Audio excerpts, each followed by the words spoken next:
আচ্ছা, রিসেন্টলি যে তৌহিদ আফ্রিদির কন্ট্রোভার্সি হচ্ছে, তো এটা নিয়ে আমার কিছু বলার আছে। কারণ আমি অতটা পপুলার কন্টেন্ট ক্রিয়েটর না, অথবা আমি অতটা পপুলার মানুষের কাছে না। তো জিনিসটা বলে যে এক্সপ্লেন করে কি হয়েছে তৌহিদ আফ্রিদির সাথে আর আমার সাথে কি হয়েছিল। তো যে সময় বাংলাদেশের অবস্থা খুবই খারাপ, সরকার যে সময় শিক্ষার্থীকে রাজাকার বলছে, শেখ হাসিনায় যে সময় শিক্ষার্থীদেরকে রাজাকার বলছে, তো ওই সময় অনেক দেশের ভিতরে একটা কাপজাপ। তো আমি রাত্রে জাস্ট পোস্ট দিছি যে মানে সরকার এগুলা বলছে, অথবা এগুলো রাত্র হেও প্রায় কত 3টার দিকে। তো সকল 1টা বাজে, সকল মানে 12টা 1টা বাজে সকল শিক্ষার্থীরা নাইমা এই তো বড় বড় হল যেগুলো আছে, বড় বড় ইউনিভার্সিটি গুলো, তো ওগুলা মিছিল মিটিং করতেছি। তো আমি রাত্রে একটা পোস্ট দিলাম 3:30টার দিকে, 3টা 3:30টার দিকে, যে এরকম এরকম অবস্থা দেশের, তো এরকম অবস্থা সরকার এই কথাটা বলা ঠিক হয় না। তো কি করা যায় আর কি করা না যায়, এগুলো নিয়ে একটা আমার পার্সোনাল ফেসবুক আইডি একটা পোস্ট দিছিলাম। তো আমি একটা জিনিস ভুলে গেছি, যে আমার ফেসবুক আইডি থেকে যে নাম্বার বাইর করা যায় আমি জানতাম না, অথবা আমি ভুলে গেছি। তো আমার মানে পরের দিন সকালে ডাটা অফ করে দিছে সরকার, মানে শেখ হাসিনায় নেতৃত্বে জুনায়েদ আহমেদ পলককে নেট বন্ধ করে দিছে।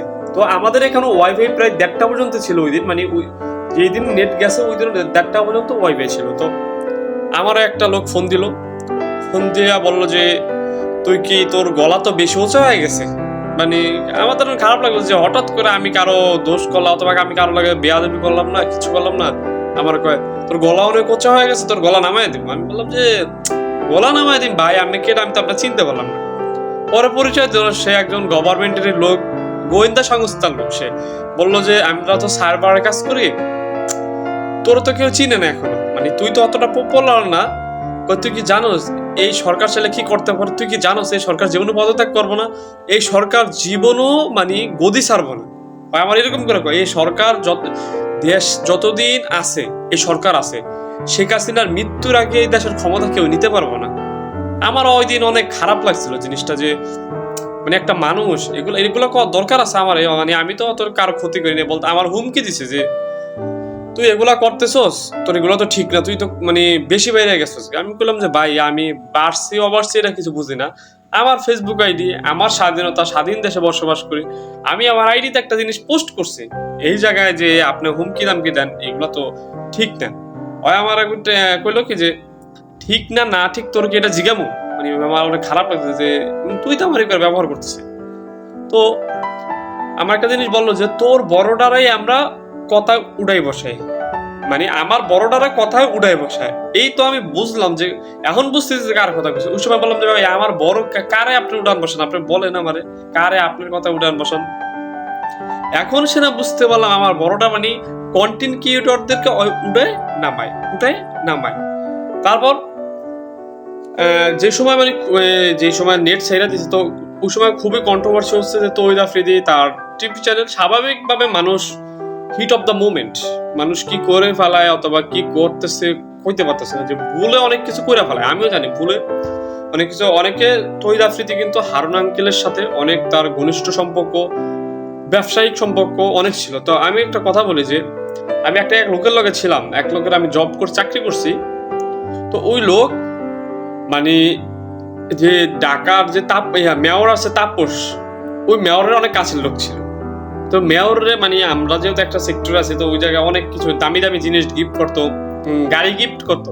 তো আমি একদিন জিজ্ঞাসা করলাম যে বস আপনি তো আর এগুলা গিফট করেন কেন, অথবা আপনি অনেক কিছু প্রোডাক্ট গিফট করতো, যে মানি ব্যাগ, বেল্ট, মোবাইল পর্যন্ত গিফট করতো। যে বলতাম যে বস আপনি এগুলা গিফট করেন কেন?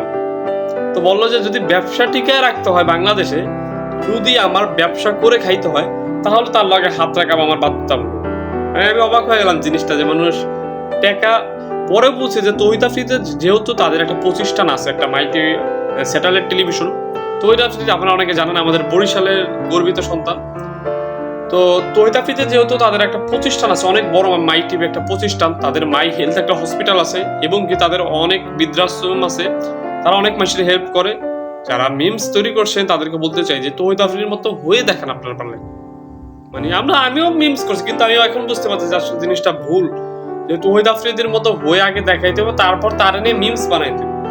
মানুষ ভুল করছে, এখন যেহেতু ভুল স্বীকার গেছে, মানে আপনি ভুল করছেন, আপনি ভুল স্বীকার গেছেন, তো এই জায়গায় নেক্সট টাইম আর কোনো কথা থাকে না। আমি ভুল করছি, আমি ভুল স্বীকার গেছি, এই জায়গায় আপনারা নেক্সট টাইম আর কিছু বলতে পারেন না। তো অনলাইনে বিষয়টা এরকম হচ্ছে যে আমরা অনেকেই যা দেখি এগুলো কিন্তু আসলে বাস্তব না।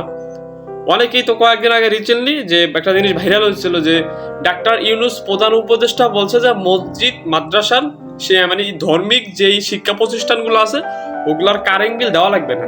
আসলে পুরো গুজব। তো আমি রিচার্জ করে দেখছি যে এগুলা এই সকল কোনো কথাই বলে নাই। তাই আমি অবাক হয়ে গেলাম যে মানুষ গুজবে কান দেয়। মানে আমি চাই আপনারা কেউ কান দিয়ে না গুজবে। একটা মানুষ সে আমি মনে করি আগে আপনি তৌহিদ আফ্রিদির মতো হয়ে দেখান, মানে তৌহিদ আফ্রিদির মতো হয়ে তারপর তাকে কন্ট্রোভার্সি করেন অথবা তাকে আপনারা রোস্ট করেন, যাই করেন।